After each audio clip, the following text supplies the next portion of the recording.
चलेंगे तिजारत की दुनिया पर। दरामदी ब्रांड्स और मोबाइल फोन पर टैक्स छूट के मामले पर पाकिस्तान टेलीकम्युनिकेशन अथॉरिटी का मौकफ सामने आ गया। जराए पीटीए का कहना है कि दरामदी और इस्तेमाल शुदा मोबाइल फोन की कस्टम ड्यूटी कम हुई है।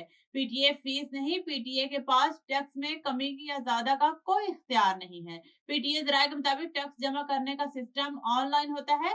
टैक्स जमा होते साथ ही टेलीकॉम कंपनी से कंफर्मेशन का मैसेज जाता है। आलमी और मुकामी मार्केटों में सोने और चांदी की कीमतें तारीख की नई बुलंदियों पर पहुंच गई। बैनुल अक़वामी बिलियन मार्केट में फी ऑन सोने की कीमत $91 के बड़े इजाफे से $4,923 की नई बुलंद तरीन सतह पर आ गई, जबकि पाकिस्तान में फी तोला सोने की कीमत में $9,100 और 10 ग्राम सोने की कीमत में $7,802 का बड़ा इजाफा रिकॉर्ड किया गया है।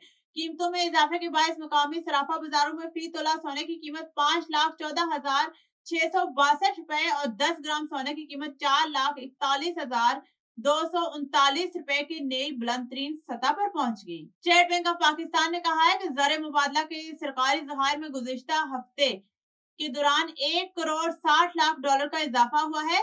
स्टेट बैंक की जानिब से जारी अदाद शुमार के मुताबिक ज़र मुबादला की सरकारी ज़खायर $16,07,18,00,000 से बढ़कर $16,08,77,00,000 की सतह पर पहुंच गए हैं।